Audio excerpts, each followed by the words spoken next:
Commonwealth games కుంభకోణం గుర్తుందా? చాలా కాలం క్రితం వ్యవహారం ఇది.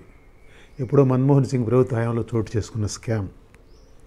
చోటు చేసుకుందని ఆ రోజు అన్నారు, చోటు చేసుకోలేదని ఈ రోజు అంటున్నారు. దీనికి సంబంధించి కాంగ్రెస్ నాయకుడు సురేష్ కల్మడిపై ఆనాటి కామన్వెల్త్ గేమ్స్ నిర్వాహక కమిటీ సెక్రటరీ జనరల్గా వ్యవహరించిన లలిత్ భానోత్పై పెట్టిన మనీ లాండరింగ్ కేసులో ఎన్ఫోర్స్మెంట్ డైరెక్టరేట్ క్లోజర్ రిపోర్ట్ దాఖలు చేసింది. అంటే కేసు లేదు అని తేల్చింది. ఆ క్లోజర్ రిపోర్టు న్యూఢిల్లీలోని ట్రయల్ కోర్టు మొన్న ఆమోదించింది. సురేష్ కల్మడి అప్పట్లో కామన్వెల్త్ గేమ్స్ నిర్వాహక కమిటీ చైర్మన్గా వ్యవహరించారు. 2010 నాటి వ్యవహారం ఇది.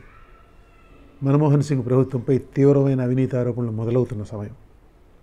2004 ఎన్నికల్లో గెలిచిన కాంగ్రెస్ మన్మోహన్ సింగ్ ప్రధానిగా యూపీఏ ప్రభుత్వాన్ని ఏర్పాటు చేసింది.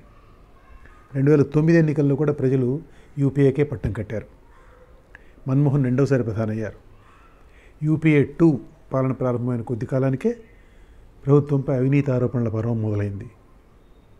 అవినీతి వ్యతిరేక ఉద్యమ నాయకుడు అన్నా హజారే నేతృత్వంలో కిరణ్ బేడి, అరవింద్ కేజ్రీవాల్, రామ్ జెత్మలానీ, శాంతి భూషణ్, ప్రశాంత్ భూషణ్, మేధా పాట్కర్ వంటి ప్రముఖులు వీధుల్లోకి వచ్చారు.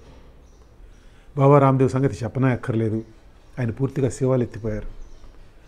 2011 నుంచి మొదలుకొని ఈ ఉద్యమం మరీ ఉవ్వెత్తున ఎగసిపడింది. విదేశాల్లోని భారతీయులు కూడా అవినీతికి వ్యతిరేకంగా వీధుల్లోకి వచ్చారు. లోక్పాల్ బిల్లు ప్రవేశపెట్టాలన్నది ఉద్యమకారుల ప్రధాన డిమాండ్. నల్లధనం వెలికి తీయాలన్నది మరో డిమాండ్. కిరణ్ బేడి, కేజ్రీవాల్, రామ్దేవ్ బాబా ఈ డిమాండ్ను ప్రధానంగా నెత్తికెత్తుకున్నారు. నల్లధనం వెలికి తీయాలని. తాను అధికారంలోకి వస్తే విదేశాల్లోని నల్లధనం రాబట్టి ప్రతి పౌరుడి ఖాతాలో 15 లక్షల రూపాయలు జమ చేస్తానని నరేంద్ర మోదీ హామీకి ఇదే నేపథ్యం. కామన్వెల్త్ కుంభకోణం, 2G spectrum scam, housing society scam, నీరారెడ్డి table ప్రహసనం వంటివి ఒకదాని తర్వాత ఒకటిగా బయటకు వచ్చి యూపీ ప్రభుత్వాన్ని ఇరకాటంలోకి నెట్టాయి. ఆనాటి controller and auditor general Vinod Rai 2G spectrum అమ్మకంలో ప్రభుత్వానికి 1,50,000 కోట్ల రూపాయల నష్టం వాటిల్లిందని నివేదిక ఇచ్చారు.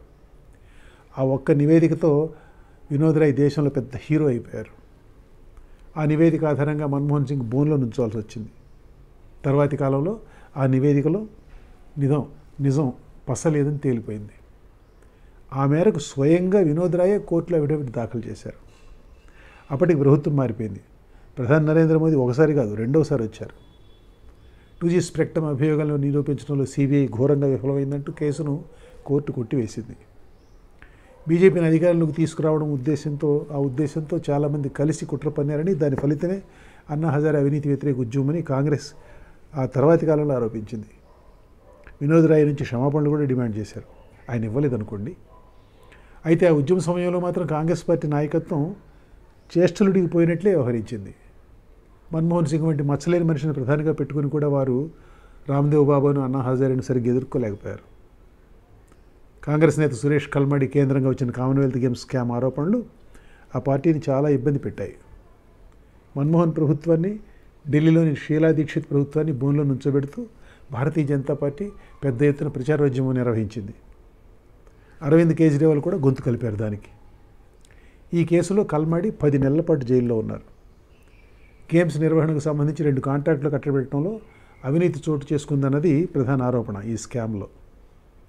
దీనికి సంబంధించి పెట్టిన కేసును సిబిఐ గతంలోనే ఉపసంహరించుకుంది. ఆ సిబిఐ కేసు ఆధారంగా మనీ లాండరింగ్ అభియోగాలతో ఈడీ పెట్టిన కేసులో ఇప్పుడు ఈ క్లోజర్ రిపోర్టు దాఖలు చేశారు. ఈ కేసు విచారిస్తున్న ఢిల్లీ కోర్టు ఈడీ మోపిన నిధుల తరలింపు అభియోగాలను, మనీ లాండరింగ్ అభియోగాలను అభియోగాల విచారణ సందర్భంగా వాటిని నిరూపించడంలో ప్రాసిక్యూషన్ పూర్తిగా విఫలమైందని పేర్కొంటూ కేసును మూసివేస్తున్నట్టు ప్రకటించింది. అన్నా హజారే సహా ఆనాటి అవినీతి వ్యతిరేక ఉద్యమకారులు చాలామంది ఇంకా ఉన్నారు. వారెవరూ ఈ పరిణామంపై ఇంతవరకు నోరు మెదపలేదు. గతంలో కూడా ఇలాంటి పరిణామాలు వచ్చాయి, వారు అప్పుడు నోరు మెదపలేదు.